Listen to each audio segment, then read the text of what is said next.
Okay, I'm going to show you the auto winder in action, but I wanted to show you first the flyer for my Kromski Sonata. This one is for the standard bobbin. This is how you put the auto winder on. So you want to take off the brake, and then you want to remove the dry band from here if it's on, and just remove the flyer just like you would remove it any other time. You're going to take off your bobbin. And this is the cool part. This bobbin will fit on this flyer. So there's no special bobbins for this flyer. And then you just put that in there. And you want to put your brake back on.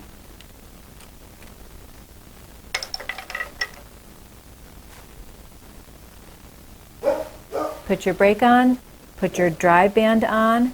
And then you're ready to go. Now here is what's really interesting about this flyer is these are, if you can see these right here, these are the yarn guides. And on the one side it has little grooves. So you want to take your yarn and actually slip them right through those little grooves. Okay, and now that's ready to go. And then you're going to take your orifice hook and it's going to pop up here, right there. And then you hook your yarn on that and then you pull it through. Okay, so now it's ready to go. Now it's ready to go. Okay, so one of the really nifty things about this flyer is it has a toggle switch. It has an on-off toggle switch. And when you turn it on, this yarn guide moves slowly back and forth and it fills up this bobbin in a really even way. So let me spin a little bit and show you how that works.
Okay, I'm just about done. Look how full this is. I mean, I probably can still go another row, but I just wanted to remind you that there's this little on-off switch here, and when you flick this on, this moves very slowly back and forth, and it deposits the yarn on the bobbin. Now, there's been a lot of talk about, let's just say, an electric wheel, an electric spinner, and spinners feel that they spin a more consistent yarn because they don't have to keep stopping and starting to change hooks. So if you can't afford an electric spinner, because they can be very expensive, the next best thing would be an electric flyer, or well, a battery-powered flyer, a powered flyer that moves it back and forth. I mean, I can spin for, I don't have to stop ever.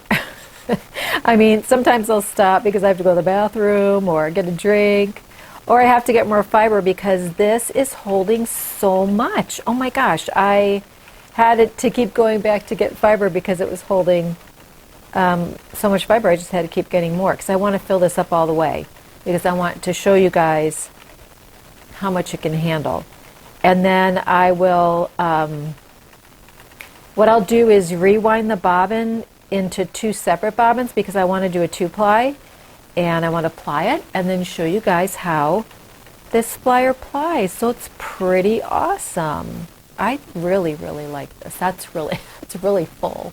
I wanted to bring you a little closer. Okay, I'll be back in a little while and we will get to plying.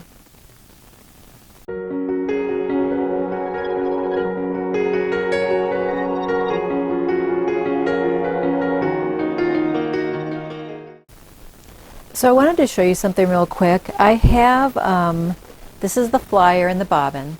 So I put on as much yarn as I could, but I don't know how much this weighs. And I'd like to know how much this weighs because I'm going to split it into 2 bobbins. So I'm going to show you how to weigh how much yarn you have on a bobbin if you don't know how much you put on. So I took a bobbin, it's the same one that is on this, and I put it in the scale and I tear it out. So I make it go to 0. So then I take that out. I take off the bobbin from the flyer and I put that in the scale. So I have 6.2 ounces, so that means, or 6.1. So that means I have 6.1 ounces of fiber on this bobbin. Now I want to rewind the yarn on 2 separate bobbins because I want to do a 2-ply. I don't want to ply this from a center pull ball because it's just a little bit too big and I really just want to do it from 2 bobbins. So what I'm going to do is I will weigh, so what I'm going to do is tear this out again, so start at 0. And that is going to be 1.2. I can also tear this out, and then when I wind the fiber on this bobbin, every so often I'm going to weigh it until I get 3 ounces. And then when I get 3 ounces on this one, then I'm going to put the rest of it on here and then I will ply it. So I'm going to wind these, I'm going to wind the yarn on these 2 bobbins and I'll come back and I'll show you how to ply.